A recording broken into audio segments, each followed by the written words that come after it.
किसी के साथ सो रहे हो ना तुम? कौन है वो? कार्तिक, तुम मुझसे तंग आ गए हो ना? तुम्हें अब पहले जैसे नहीं लगती मैं। क्या बकवास कर रही हो तुम Natasha? You know baby, I love you. तुम्हारे अलावा मेरी लाइफ में और कोई नहीं है। झूठ मत बोलो मुझसे। दूध पीती बच्ची नहीं हूं मैं जो तुम्हें समझ ना पाऊं। सब जानती हूं मैं कार्तिक, और सच्चाई एक्सेप्ट कर ली है मैंने। बस नाम बताओ कौन है वो? Stop it now. मैं तुमसे प्यार करता हूं, इसका ये मतलब नहीं तुम जो भी बकवास करोगी मैं चुपचाप सुन लूंगा। ये रोज रोज के नखरे से मैं परेशान हो गया हूं। हाँ, परेशान तो हो गई मुझसे। कोई और जो मिल गई है तुम्हें। छुटकारा पाना चाहती हो ना तुम मुझसे हमेशा के लिए?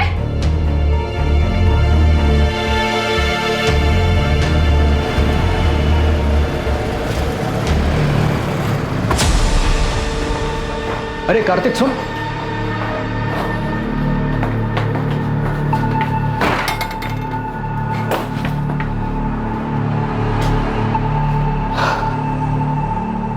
क्या बात है कार्तिक, इतना परेशान क्यों है? नताशा, वो औरत मेरी जान लेकर रही, उसके सवाल कभी खत्म ही नहीं होते। कहां गए थे, किसके साथ थे, इतनी देर क्यों हुई, और आज तो किसके साथ सो रहे हो? एक मिनट का सुकून नहीं है घर पर। इसे आराम से समझाने की कोशिश कर, शायद मान जाएगी। अरे वो कुछ सुनने को तैयार हो तब जाके समझाओ ना यार। तंग आ गया हूं उससे। मैंने डिसाइड कर लिया, इस बात का सॉल्यूशन निकालना ही होगा। बीमारी का इलाज जड़ से हो तो ही अच्छा है। अभी नताशा की बात को छोड़, वो रूम नंबर 7 वाली मिसेस मेहरा, उसका क्या करना है यार? जबरदस्ती ऑपरेशन की बात कर रही है वो।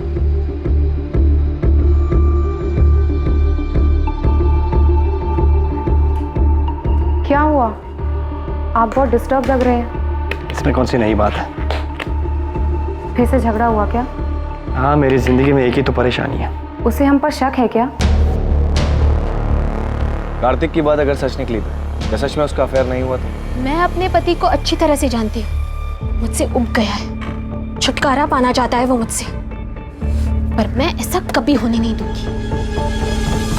मैं तुम्हारे साथ हूं नताशा। आगे जो कुछ भी करना है सोच समझ के करना होगा।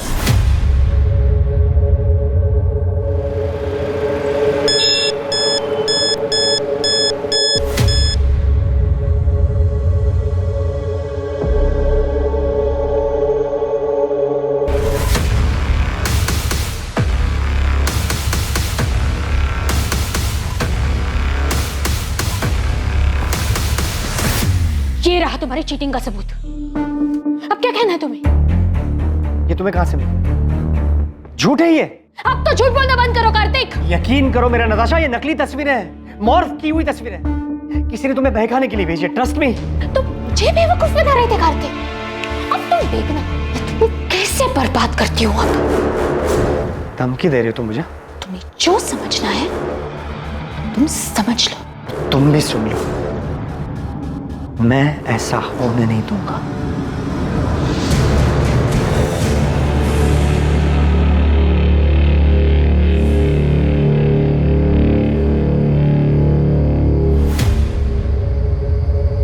भी नहीं हुआ।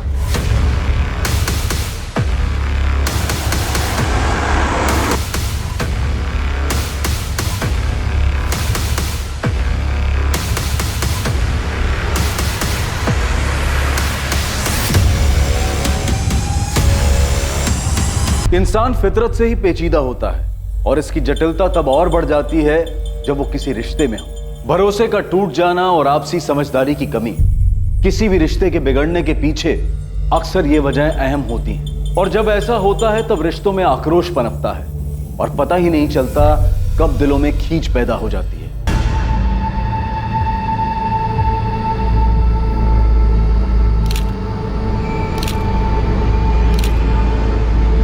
सर, विक्टिम को स्टैब किया गया, गला दबाने के निशान भी साफ दिखाई दे रहे हैं और चेहरा भी बिगाड़ दिया गया ताकि विक्टिम की पहचान को छुपाई जा सके। बॉडी पर और कोई भी जेवर नहीं है सिवाय इस ब्रेसलेट, इसका लॉक खुलना बहुत मुश्किल है। मुझे लगता है कातिल जल्दबाजी में इसे छोड़कर भाग गया। इस मर्डर का मकसद तो लूटपाट ही दिखाई दे रहा है। ये देखिए सर, विक्टिम की उंगलियों पर रिंग के निशान, शायद उन लोगों ने उतार ली हो। शायद उस पत्थर से विक्टिम का चेहरा बिगाड़ा गया हो। उस पर खून का निशान, शायद वो खून विक्टिम का हो। बॉडी को पोस्टमार्टम के लिए भेज दो और मर्डर केस फाइल करो। सर, मैं पास की सोसाइटी में रहता हूँ। मैं बालकनी पे खड़ा था, मैंने देखा कि एक वाइट कलर की वोजन 800 कार जो है झाड़ियों के पास रुकी। उसमें से 2 आदमी उतरे। और दोनों ने मिलकर एक बंडल को जो है नीचे फेंका। कौन थे वो दोनों? पहले कभी देखा उनको? रात बहुत थी, ऐसे भी ये जगह मेरी बालकनी से बहुत दूर है, मैं देख नहीं पाया। और कुछ देखा था, कार का नंबर या और कुछ? उनकी कार के पीछे राइट साइड के कॉर्नर में कुछ था, डिजाइन तो समझ नहीं आया, लेकिन कुछ रेडियम सा चमक रहा था, स्टिकर या समथिंग। कुछ और याद आ जाए तो हमें बता देना चाहिए। जी सर। प्रधान, सबसे पहले हमें विक्टिम की आइडेंटिटी का पता लगाना है। सभी पुलिस स्टेशन में मिसिंग कंप्लेंट चेक करो, विक्टिम की डिटेल्स, कपड़े और वो ब्रेसलेट न्यूज़पेपर और सोशल मीडिया पे डाल दो। वोजोन 800 कार का पता लगाने के लिए भी खबरियों को काम पे लगा देते हैं। अगर कातिल तक पहुंचना है तो हमारे पास ये सिर्फ व्हाइट कलर की हचबैक कार है। राजीव, किसी को शक तो नहीं होगा ना कि ये गाड़ी मेरी थी? तो टेंशन मत ले, अगर हम शांत रहेंगे ना तो किसी को कुछ नहीं पता चलेगा, समझा? और ये गहने का क्या करना है? तू रख, इस काम का इनाम समझ। बस ध्यान रखना कि इन्हें अभी बेचने की कोशिश भी मत करना।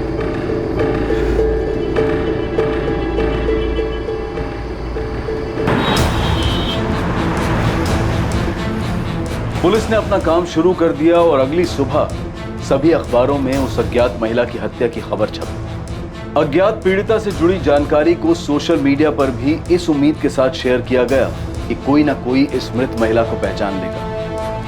मुखबिरों को भी सक्रिय कर उस रेडियम स्टिकर वाली वोजान 800 कार का पता लगाने के लिए कहा गया, जिसका इस्तेमाल विक्टिम की लाश को ठिकाने लगाने के लिए किया गया था।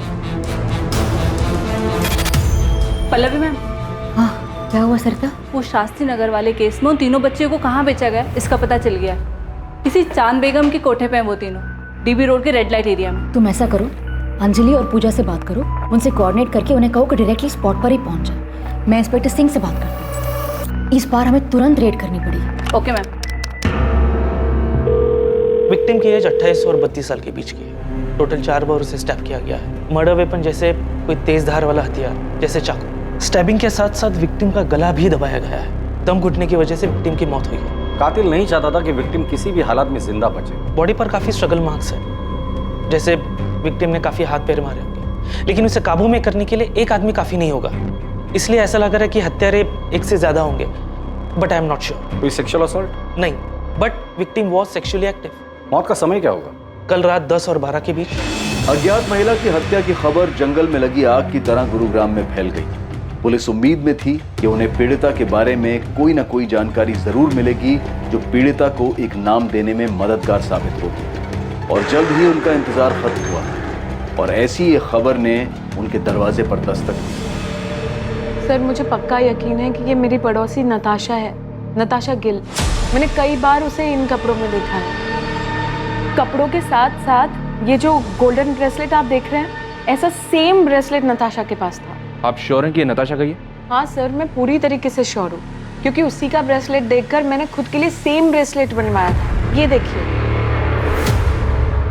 Wow Natasha, such a beautiful bracelet. Thank you. मैंने ना स्पेशली डिजाइन चूज करके बनवाया था। क्या मैं सेम डिजाइन का ब्रेसलेट खुद के लिए बनवा लूं? Sure, why not? आपने बताया कि नताशा आपके पड़ोस में रहती है? हाँ सर, इनफैक्ट यहाँ आने से पहले मैंने नताशा के घर जाकर चेक भी किया था।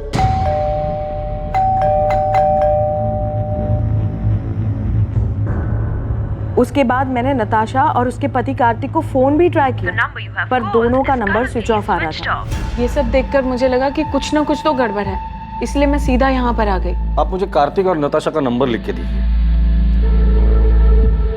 वैसे ये दोनों काम क्या करते हैं? सर, कार्तिक डॉक्टर है और उसका खुद का नर्सिंग होम भी है, fit and care nursing home, जो जीवन चौक पर है। और नताशा टीचर है, स्कूल में हायर क्लासेस को पढ़ाती है। नताशा और कार्तिक के बीच रिलेशन कैसा था?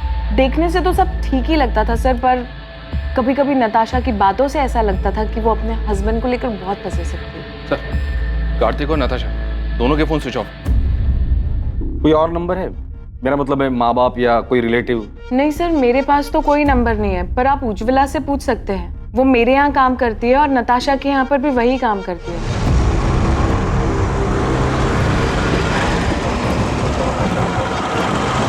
हाँ साहब, मैं ही नताशा दीदी और कार्तिक साहब के घर काम करने जाती हूँ।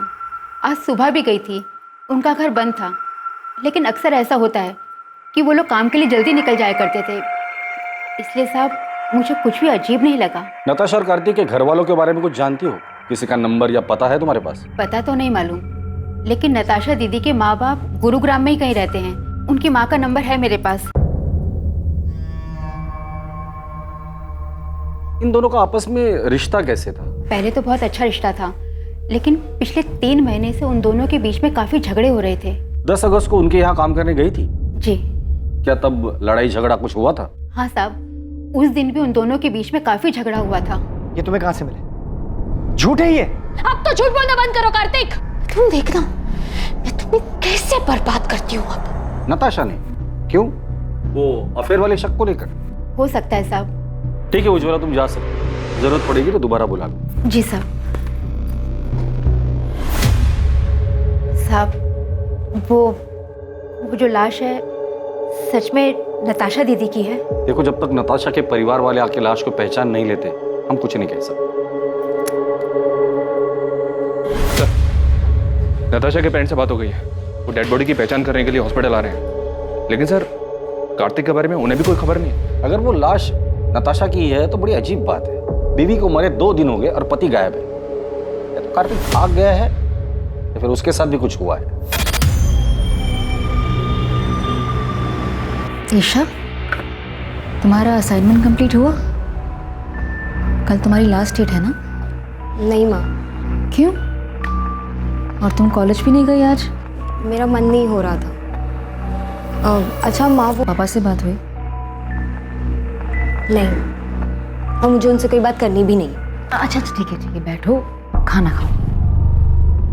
वो तुम्हारे पापा हैं, तुम उनसे बात नहीं करोगी तो सब क्या कहेंगे? जिसे जो बोलना है बोलने दो माँ, मुझे कोई फर्क नहीं पड़ता। जो कुछ भी हुआ है उसे अब पीछे छोड़कर आगे तो बढ़ना पड़ेगा ना। ईशा, मैं तुमसे बात कर रही हूँ, फोन साइड में रखो। माँ, आपने ये मैसेज देखा क्या?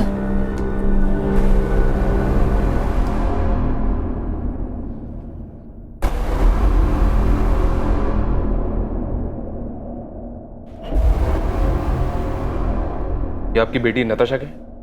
नताशा के बाई एड़ी में एक काला निशान है बचपन से।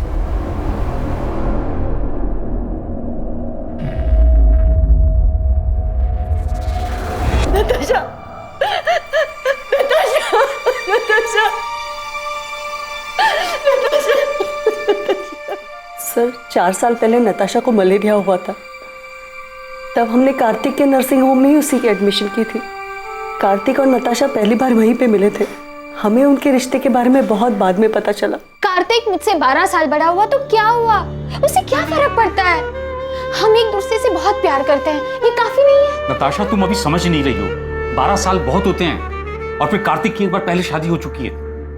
तुम्हें उससे बेहतर लड़का मिल जाएगा। मुझे बेहतर लड़का नहीं चाहिए पापा, मुझे बस कार्तिक चाहिए। मैं कार्तिक से प्यार करती हूँ। नताशा, तुम हर वक्त अपनी मनमानी नहीं कर सकती। आखिर समाज में भी हमारी कुछ इज्जत है। पापा प्लीज एक बार सोच कर तो देखो, कार्तिक में क्या कमी है? कार्तिक अच्छा लड़का है, अच्छा कमाता है, डॉक्टर है, और सबसे बड़ी बात वो मुझसे बहुत प्यार करता है। Can I interrupt sir? Sir, मैं आपसे वादा करता हूं मैं नताशा का ख्याल रखूं, आपको कोई शिकायत का मौका नहीं दूंगा। तुम्हारा पहले डाइवोर्स क्यों हुआ था? पापा, अब पुरानी बातें उठाने से क्या फायदा? कार्तिक आगे बढ़ चुका है अब मेरे साथ, और हम एक दूसरे के साथ बहुत खुश हैं। नताशा को हम दुखी नहीं देख सकते थे, इसलिए हमें उसकी जिद के आगे झुकना पड़ा। क्या आप लोगों को पता है कि कार्तिक की जिंदगी में नताशा के अलावा भी एक दूसरी औरत थी? क्या सर, ये क्या कह रहे हैं आप? जी हाँ, और पिछले कई महीनों से इसी बात को लेकर कार्तिक और नताशा के बीच झगड़ा हो रहा है। सर, मेरी नताशा से हर दूसरे दिन बात हुआ करती थी, उसने तो कभी ऐसा कुछ नहीं कहा। सर, नताशा और कार्तिक दोनों के कॉल रिकॉर्ड्स कल सुबह तक आ जाएंगे। प्रधान, जल्द से जल्द हमें कार्तिक तक पहुंचना होगा। पहले उसकी बीवी नताशा की डेड बॉडी हमें मिलती है, फिर पता चलता है कि उसके लाइफ में नताशा के अलावा दूसरी औरत भी, और इन सब के बीच ये कार्तिक कहाँ गायब हो गया पता नहीं। हो सकता है सर कार्तिक के कॉल रिकॉर्ड से हमें उस दूसरी औरत का पता चल जाए।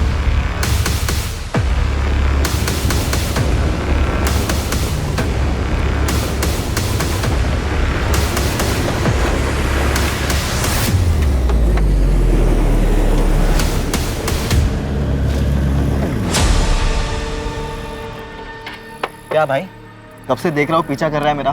कौन है तू? अरे मेरा एक दोस्त है सतीश, मुझे लगा उसकी गाड़ी है। अबे कौन है सतीश? मैं किसी सतीश को नहीं जानता।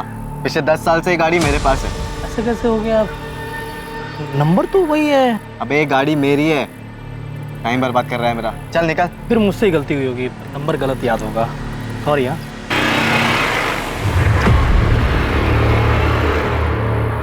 हाँ विक्रांत बोल। राजीव, वो एक आदमी मेरा पीछा कर रहा था गाड़ी से। पीछा कर रहा था?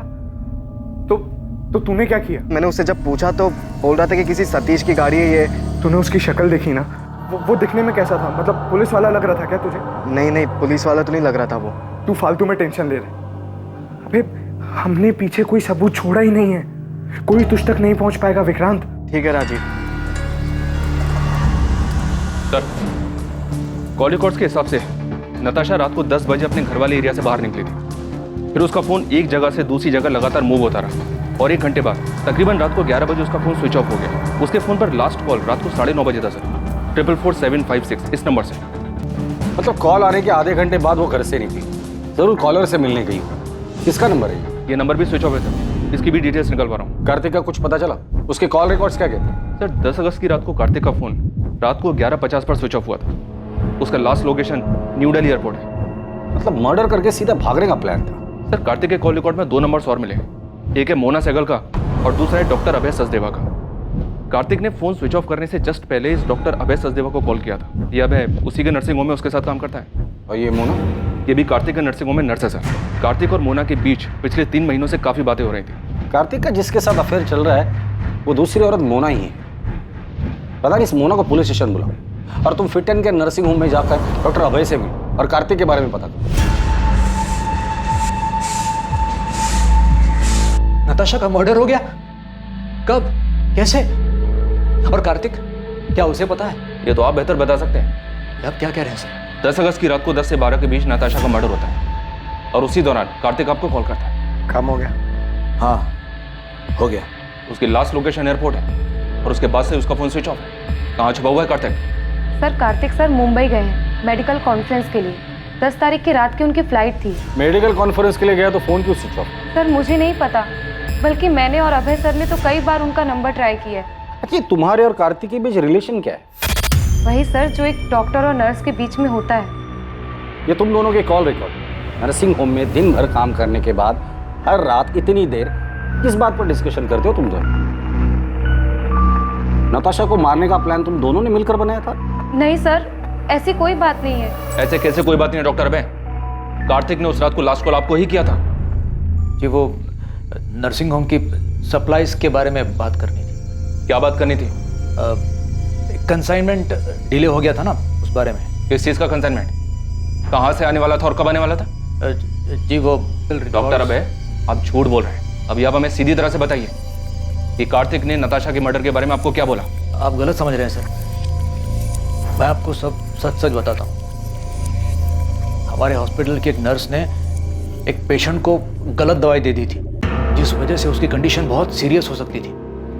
वो तो फॉर्चुनेटली टाइम पे पता चल गया और सब संभल गया। सर यही चेक करने, कंफर्म करने के लिए कार्तिक ने मुझे कॉल किया था। तो मतलब मर्डर के साथ साथ आप लोग मेडिकल नेग्लिजेंसी को भी कवर अप करते हैं? हाँ सर, मैं मानती हूँ कि मेरा और कार्तिक का अफेयर है, लेकिन नताशा के मर्डर के बारे में मुझे कुछ भी नहीं पता। तो मर्डर वाली रात तुम दोनों साथ में क्या कर रहे थे? तुम दोनों की सेल लोकेशन से साफ पता चलता है कि मर्डर वाली रात तुम दोनों रात 9 बजे से लेकर 11 बजे तक साथ में थे। एक्चुअली हम लोग ब्लू मून होटल में थे। लेकिन नताशा को हमारी फोटोज कहाँ से मिली? यही तो मेरी समझ में भी नहीं। धमकी भी दे रखी है मुझे, वो मुझे बर्बाद कर देगी। तो अब आगे क्या करना है? इससे पहले कि नताशा नाम का सरदर्द नासुर बने, मुझे इसका जड़ से इलाज करना होगा। तो नताशा से छुटकारा पाने के लिए कार्तिक ने नताशा को रास्ते से ही हटा दिया? सर उस रात मैं और कार्तिक साथ में ड्रिंक कर रहे थे। नताशा ने जीना मुश्किल कर रखा। हर रोज नए ड्रामे करती है। आज तो पता नहीं कहाँ से उसे मेरे और मोना के फोटोज हाथ लगे। लेकिन उसके पास फोटोग्राफ्स आए कहाँ से? पता नहीं यार कहाँ से मिले। लेकिन अब इस बात का परमानेंट सॉल्यूशन ढूंढना है। मतलब कार्तिक ने नताशा को मारने की बात की थी? सर मुझे नहीं पता कि कार्तिक ने ऐसा क्यों कहा, उसके कहने का क्या मतलब था, लेकिन मैं कार्तिक को अच्छे से जानती हूँ, वो ऐसा बिल्कुल भी नहीं कर सकता। सर हमने हमारे रिलेशन को सीक्रेट रखा था, अगर किसी को ये बात पता थी तो वो बस डॉक्टर अभय है। तो क्या वो पिक्चर्स डॉक्टर अभय ने नताशा को भेजी? नहीं सर, भला मैं क्यों नताशा को कार्तिक और मोना के पिक्चर्स दूंगा, वो पहले इतना परेशान था। रही बात नताशा के मर्डर की, तो सर मुझे नहीं लगता कार्तिक ऐसा कुछ करेगा। कार्तिक मुंबई में जिस मेडिकल कॉन्फ्रेंस के लिए गया है, वहां किसी को बोल के उससे बात कर सकते हैं आप? सर कार्तिक का पता चल गया है, वो अभी मुंबई में ही है, बात हो गई है उससे, वो यहाँ गुरुग्राम के लिए निकल रहा है। कार्तिक को तो पता ही नहीं है कि उसकी वाइफ नताशा का मर्डर हो चुका है। जब उसको बताया काफी चौंक गया था। क्या वाकई में कार्तिक सच बोल रहा था? क्या वाकई उसे नताशा की मर्डर की कोई खबर नहीं थी? और अगर कार्तिक को इस बारे में कुछ पता नहीं था तो उसने पिछले 2 दिन से अपना फोन क्यों ऑफ कर रखा था?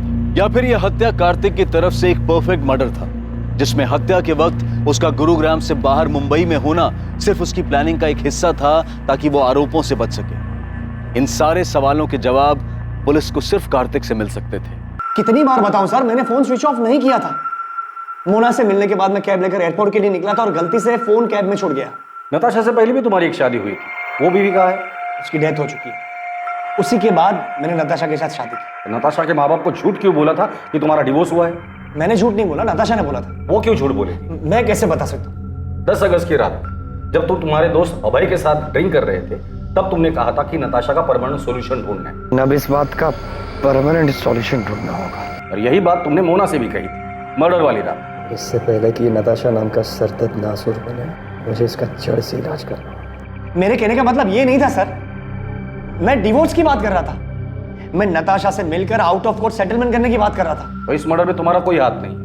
मैं नताशा का मर्डर क्यों करूंगा सर? और कोई है जो नताशा को मारना चाहता हो? मुझे इस बारे में नहीं पता सर, लेकिन सर हमारी शादी से पहले नताशा का एक दोस्त हुआ करता था, अमृत।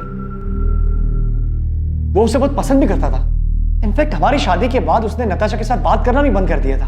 हाँ सर, मैंने उससे बात करनी बंद कर दी थी क्योंकि मैं नताशा को पसंद करता था, लेकिन नताशा कार्तिक से प्यार करती थी। उस वक्त मैं ये देख नहीं पाया और मैंने उससे बात करनी बंद कर दी। और फिर 3 साल बाद तुम दोनों में बातें शुरू हो गई। तुम्हें लगा इस बार तुम्हारा चांस लगेगा, क्योंकि नताशा कार्तिक से नाराज थी।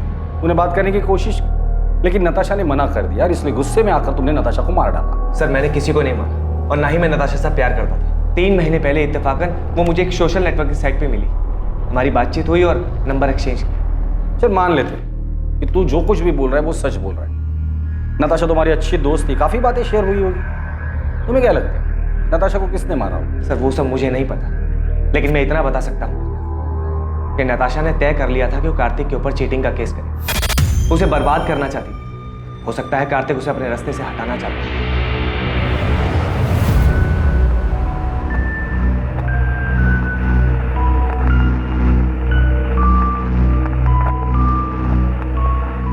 ये कार्तिक तो हमारे साथ गेम खेल रहा है। मतलब? इसने हमसे कहा था कि इसकी एक्स वाइफ की डेथ हो चुकी है। तो क्या वो जिंदा है? वो जिंदा ही नहीं है सर, वो नताशा के क्रिमेशन में भी आई थी।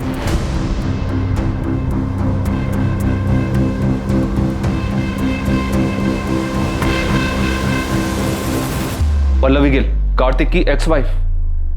कार्तिक ने हमसे ये क्यों कहा कि उसकी एक्स वाइफ की डेथ हो चुकी है? मुझे नहीं पता।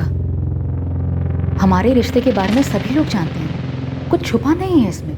नताशा भी हमारे रिश्ते के बारे में जानती थी। अब लोगों को डिवोर्स क्यों हुआ? डिवोर्स नहीं हुआ है हमारा। मतलब आप दोनों का डिवोर्स नहीं हुआ था और उसके बावजूद कार्तिक ने नताशा से शादी कर ली थी? मैं जानता हूं तुम्हें हर्ट कर रहा हूं, लेकिन अब और धोखे में रखना नहीं चाहता। कार्तिक हम तो एक साथ खुश थे ना, फिर ये अचानक से क्या हो गया? पल्लवी, मैं नताशा को शादी करने का वादा कर चुका। कार्तिक अपना मन बना चुका था। वो नताशा से प्यार करता था और मेरे पास उसे रोकने की कोई वजह बची नहीं थी। आप दोनों की शादी कब हुई थी? 2007 में लव मैरिज थी। दोनों का कोई बच्चा? अच्छा माँ, वो पापा से बात हुई? नहीं। वैसे नताशा की वजह से आप दोनों की शादी टूटी थी, तो नताशा के लिए आपके दिल में रंजिश तो रही होगी। नताशा के लिए रंजिश रखकर मैं क्या करती? मैंने जो किया था उसका किया तो भुगतना ही था। मतलब मैं कार्तिक की पहली बीवी नहीं हूँ ना, मैं उसकी दूसरी बीवी हूँ। क्या? तो उसकी पहली बीवी कौन है और कहाँ है? गीता नाम है उसका, रोहतक से है वो। जब कार्तिक मुझसे मिला था वो शादीशुदा था, हमारे बीच में प्यार हुआ, मैं उनके बीच में आ गई थी, तो उसने गीता को डिवोर्स दे दिया। मतलब आप कह रही है कि कार्तिक की 3 शादियां हो गई है और उसके बावजूद अभी उसका किसी और के साथ अफेयर चल रहा है? कार्तिक हमेशा ऐसे ही खुदगर्ज था, बस मैं प्यार में अंधी हो गई थी। गीता कार्तिक की पहली थी, उसका एड्रेस है आपके पास?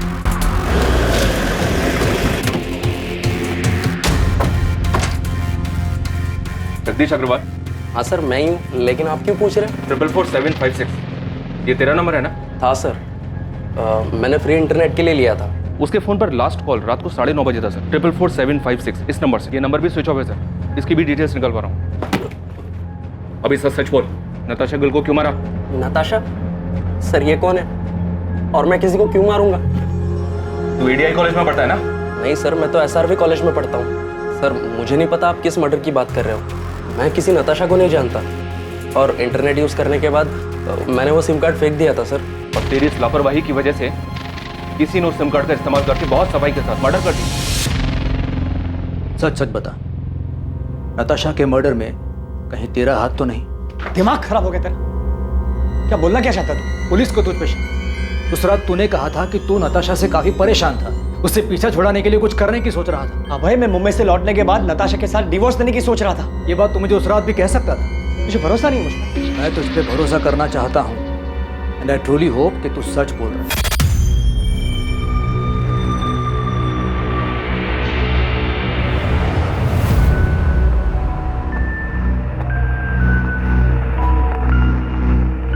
कार्तिक, पुलिस को अब भी तुम पर शक है क्या? उनका शक इतनी जल्दी खत्म नहीं होगा। तो अब आगे क्या करना है? You don't worry, मैंने कुछ सोच कर रखा है।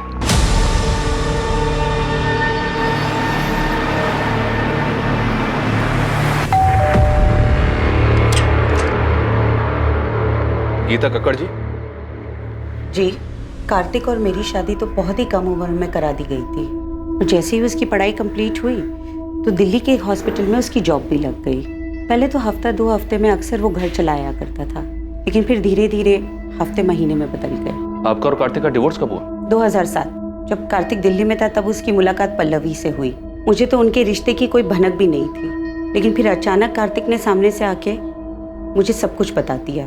इसलिए जब उसने मुझसे डिवोर्स मांगा तो मैंने मना नहीं किया। कार्तिक का काम अच्छा चल रहा था, तो मुझे लगा कि वो हमारी बेटी को एक अच्छी जिंदगी दे पाएगा, इसलिए मैंने हमारी बेटी की कस्टडी उसे सौंप दी। आपकी और कार्तिक की एक बेटी भी है? जी हाँ, ईशा गिल, और वो अपने पापा कार्तिक और पल्लवी के साथ ही तो रहती है। लेकिन कार्तिक और पल्लवी दोनों ने हमें ईशा के बारे में तो कुछ नहीं बताया। कार्तिक आखिर झूठ क्यों बोल रहा था? क्या वो खुद को बचाना चाहता था या फिर किसी और को? पल्लवी से मेरी शादी हुई तब ईशा 7 साल की थी। शुरुआत से ही मैंने ईशा को अपनी बेटी माना था। मैंने और कार्तिक ने दोनों ने मिलकर इसे बड़ा किया है। लेकिन फिर पापा की जिंदगी में नताशा आई और सब कुछ बिखर गया। मैं ईशा को अपने साथ रखना चाहता था, उसे कभी छोड़ना नहीं चाहता था। लेकिन मैं माँ को छोड़कर कहीं नहीं जाना चाहती थी, खासकर उस नताशा के साथ रहने के लिए, जिसकी वजह से मेरी माँ को इतनी ठेस पहुंची। मैंने वो घर छोड़ा था, लेकिन ईशा को कभी नहीं छोड़ा। वो मेरी इकलौती औलाद है। मेरे लिए मेरी फैमिली सिर्फ मेरी माँ है सर, और कोई भी नहीं। और अगर पापा को मेरी इतनी चिंता होती तो वो मुझे छोड़कर कभी नहीं जाते। कार्तिक, पल्लवी और ईशा तीनों से बात करके सिर्फ फैमिली ड्रामा सामने आ रहा है। अभी तक हमारे पास किसी के खिलाफ कोई सबूत भी नहीं है और ना ही कोई वजह। सर कार्तिक के कॉल रिकॉर्ड्स के हिसाब से भी उसकी और नताशा की लोकेशंस अलग अलग है। मैंने पल्लवी और ईशा के कॉल रिकॉर्ड्स भी स्टडी की। इंसिडेंट के वक्त ये दोनों घर पर ही थे। इनके अलावा डॉक्टर अभय, नताशा का फ्रेंड अमृत और नर्स मोना, इनके खिलाफ भी कुछ नहीं मिला। तो प्रधान, नताशा को मारा किसने? किसने की होगी इतनी जबरदस्त प्लानिंग जो हमारे हाथ ही नहीं लग रहे? साहब अंदर आऊं क्या? आजा बहादुर, कुछ अच्छी खबर है तो बता। साहब, हमने गुरुग्राम में आपकी सफेद कार को पूरी तरह छान मारा, लेकिन किसी भी कार पे वो स्टिकर नहीं दिखा सर। यहाँ तक कि एनसीआर इलाके में भी ढूंढा, लेकिन वो स्टिकर वाली कार नहीं दिखी सर। और नताशा के गहनों के बारे में कुछ पता चला? अभी मार्केट में आए नहीं है, और सर वो सुपारी वाले एंगल से भी कुछ मिला नहीं। तुमने कहा था कि गुड़गांव में 3 ओजोन 800 सफेद कार्स हैं, लेकिन किसी पर भी स्टिकर नहीं है, पता है मुझे। उन कार और उसका नाम और एड्रेस है तुम्हारे पास? हाँ साहब, वो तो मैंने पहले ही पता कर लिया। मुझे लगता है कातिल ने वो रेडियम स्टिकर निकाल दिया होगा। प्रधान, इन तीनों की हिस्ट्री निकालो और उठाकर लेकर आओ। मुझे लगता है इन तीनों में से कोई एक तो हमारे काम का आदमी है।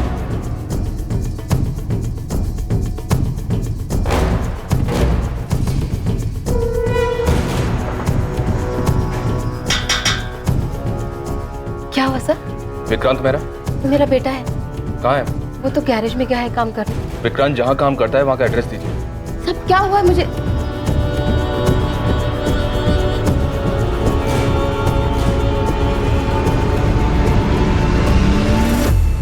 विक्रांत गैरेज में नहीं है, और कहाँ जा सकता है? मुझे नहीं पता साहब। सर ये देखिए सर, ये विक्रांत के कमरे से मिला है, जूतों के डब्बों में छुपा कर रखा गया था। और सर विक्टिम के पति ने जो हमें फोटोज दी थी उससे ये मैच करता है सर। ये इतने महंगे गहने, ये किसके है साहब? उस औरत के जिसका खून आपके बेटे ने किया। खून?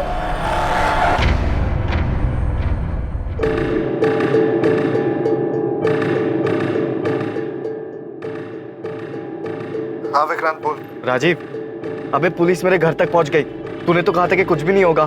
क्या बोल रहा है विक्रांत तू? अबे सच बोल रहा हूँ, बाल बाल बच गया मैं। तू अभी कहाँ पर है? एमडी नगर के वो पीछे वाली रोड पे गाड़ी में बैठा हूँ। राजीव, मुझे लगता है कि हमें पुलिस को सब सच सच बता ही देना चाहिए। तू 2-4 दिन के लिए गुरुग्राम से बाहर चले जा, है ना? तब तक मैं कोई प्लान बना लूंगा। मैं तुझे 2 दिन का वक्त दे रहा हूँ। अगर तूने मुझे इस झमेले से नहीं निकाला ना, तो मैं खुद ही पुलिस को जाकर सब सच सच बता दूंगा। सर, विक्रांत के फोन की लोकेशन डेड बॉडी मिलने वाली जगह से मैच हो रही है। टाइम भी उसी दौरान का है।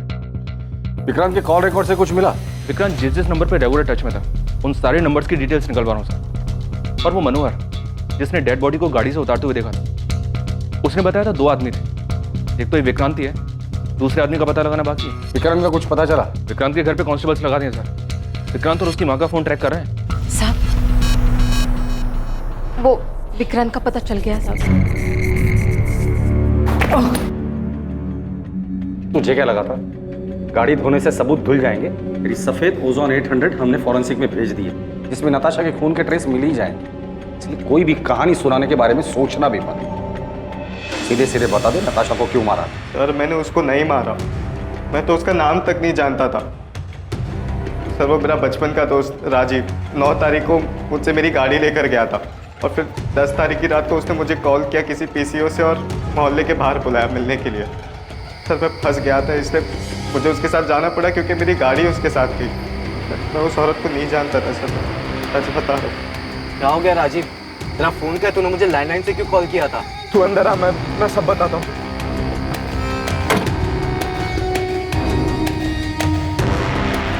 राजीव तू इतना बौखलाया हुआ क्यों है? कुछ बताएगा मुझे क्या हुआ? सर मैं प्यार के जुनून में अंधा हो गया था सर। उसे पाने के लिए जो बन पड़ा मैंने किया सर। किसके प्यार का जुनून था? नताशा के? नहीं सर, ईशा के। ईशा के लिए तूने नताशा को मार दिया? हाँ सर। तो ईशा ने तुम्हें कहा था नताशा को मारने के लिए? नहीं सर, उसकी माँ पल्लवी ने कहा था सर।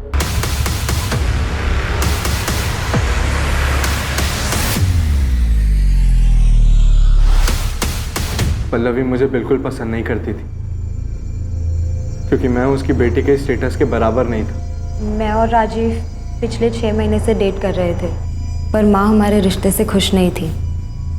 तकरीबन 1-1.5 महीने पहले मैंने राजीव को घर बुलाया था लंच पर, ताकि माँ उसे और जान सके। जब मैंने राजीव को घर पे देखा तो मुझे लगा कि इस मर्डर को अंजाम देने में मैं उसका इस्तेमाल कर सकती हूँ। इसलिए मैंने उसके सामने एक शर्त रखी। तुम अगर ईशा के साथ रहना चाहते हो, मेरा एक काम करना पड़ेगा। मैं आपकी बेटी से प्यार करता हूँ और ईशा के साथ के लिए मैं कुछ भी करने के लिए तैयार हूँ। किसी की जान ले सकते हो? माँ, इस सब में आप राजीव को क्यों खींच रही हो? तुम्हारे साथ रहना चाहता है ना, तुम्हारा साथ नहीं दे सकता। राजीव नताशा को मारने के लिए तैयार था, ईशा नहीं चाहती थी कि वो किसी पछड़े में पड़े। मैं उसका इस्तेमाल नहीं कर सकती। हाँ, अगर वो तुमसे प्यार करता है तो तुम्हारे लिए इतना तो कर ही सकता है। लेकिन माँ, आप ऐसे कैसे किसी और की लाइफ डेंजर में डाल सकती हो? उसका तो इन सब से कोई लेना देना भी नहीं है। थोड़ा अकल से काम लो ईशा। कल को अगर नताशा के मर्डर की बात पुलिस तक पहुंच भी जाती है तो राजीव पर हम सारा ब्लेम डाल सकते हैं। माँ, अगर ये सब बात आप ना ही करो तो बेहतर होगा। राजीव पर प्यार का भूत सवार था। वो किसी भी तरह हमारे रिश्ते पर माँ की हामी चाहता था, इसलिए उसने मेरे लिए अपने सर पर इतना बड़ा खतरा उठा लिया। वो तो उसे करना ही था, बेवकूफ है वो। नताशा को कैसे मारा और क्यों? नताशा को मारने के लिए उसे उसके घर से बाहर निकालना जरूरी था, और मेरे कुछ भी कहने से वो घर से बाहर निकलने वाली थी नहीं। उसे कुछ मजबूत चारा देने की जरूरत थी। और फिर मैंने उसे वो चारा दी। ईशा की माँ कार्तिक और मोना के बारे में सब जानती थी, उसे सब पता था उनके अफेयर के बारे में। और यही बात मैंने एक अज्ञात कॉलर बनकर नताशा के कान में भरी। मैं उसे एक ऐसे नंबर से कॉल और मैसेज करता था जो मेरा नहीं था, मुझे कहीं पड़ा मिला था। और आगे का प्लान ये था कि धीरे धीरे मैं नताशा का विश्वास जीत लूँगा। और इन सब के लिए मुझे कार्तिक और मोना की एक पिक्चर चाहिए थी।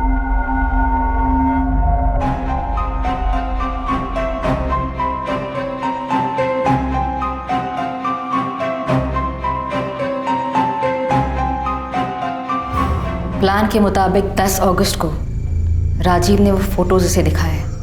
मुझे पता था नताशा वो फोटोज देखकर बहुत अपसेट हो गई। फिर रात 9:30 बजे मैंने नताशा को कॉल कर मिलने बुलाया। मैंने कहा कि मुझे पता है कार्तिक कहाँ है और किसके साथ है, और 1 लाख रुपए के बदले में मैं उसे वहाँ ले जा सकता हूँ।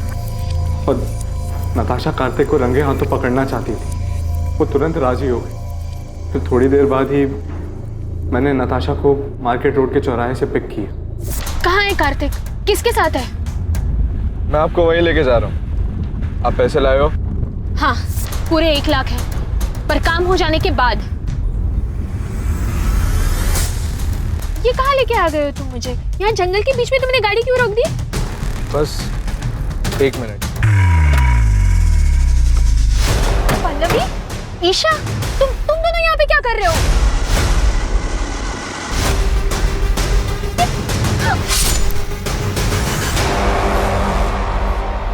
क्राइम कैसे हुआ ये तो आपने हमें बता दिया, पर एक सवाल अब भी बाकी है पल्लवी जी।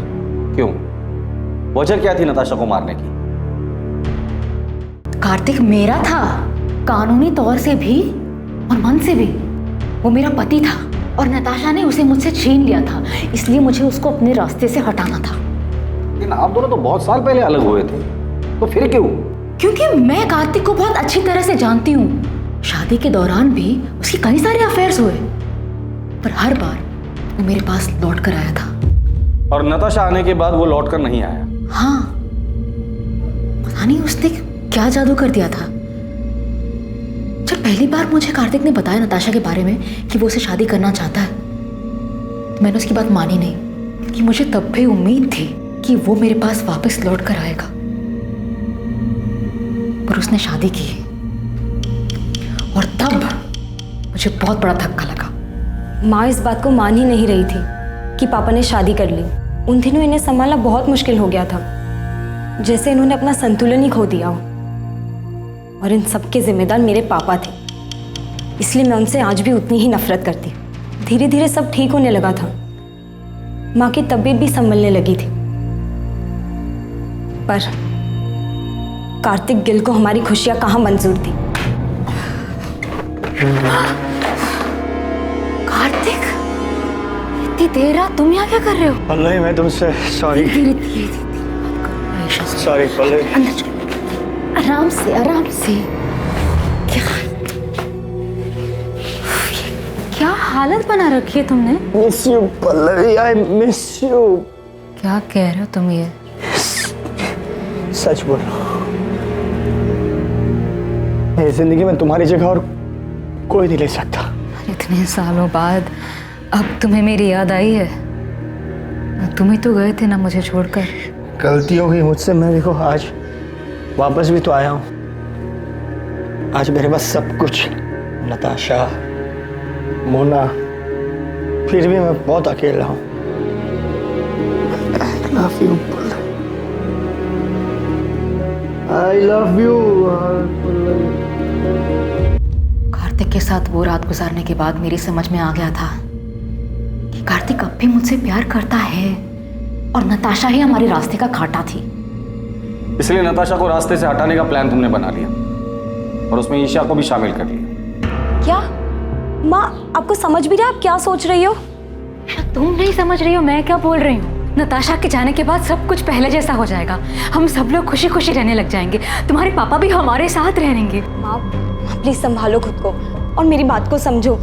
ये सब करने का कोई फायदा नहीं होगा माँ, पापा लौटकर नहीं आने वाले। उषा प्लीज मेरी मदद करो।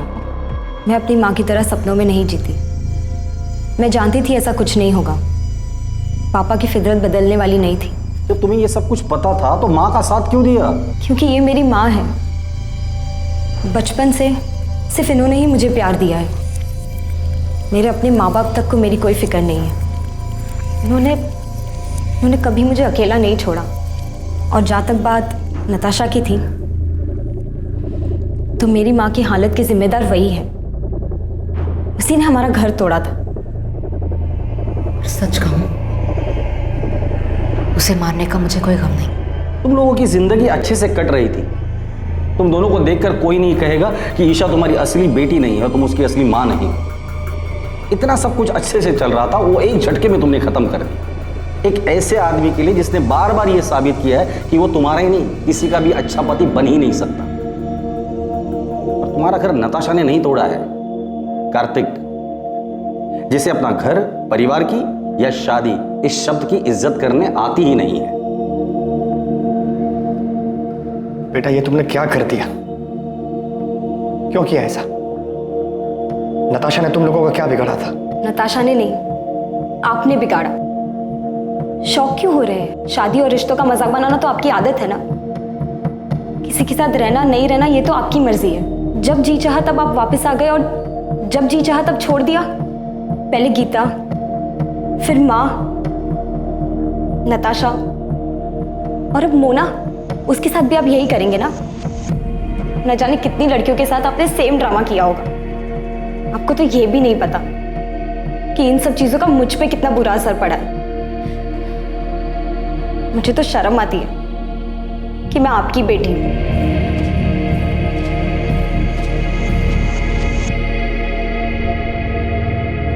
पल्लवी गिल, उसकी बेटी ईशा गिल और ईशा के बॉयफ्रेंड राजीव वालिया को नताशा की हत्या के आरोप में आईपीसी की धारा 302 और सबूत मिटाने के लिए आईपीसी की धारा 201 के तहत बुक किया गया है। राजीव का फ्रेंड विक्रांत मेहता, जो कि अपराध में इस्तेमाल हुई कार का मालिक था, उस पर आईपीसी की धारा 201 के तहत आरोप लगा है। पल्लवी हर हाल में कार्तिक को पाना चाहती थी, जिसके लिए उसने बिना कुछ सोचे समझे नताशा की हत्या कर दी। पल्लवी भावनात्मक रूप से उस हद तक पहुंच गई थी जहां तर्क और समझदारी बेकार लगने लगे थे, जहां पल्लवी को अपराध ही एकमात्र जरिया दिखाई दे रहा था और उसने इस जुर्म में ईशा को भी भागीदार बना लिया। बेशक पल्लवी गलत थी, लेकिन वो अकेली गलत नहीं थी।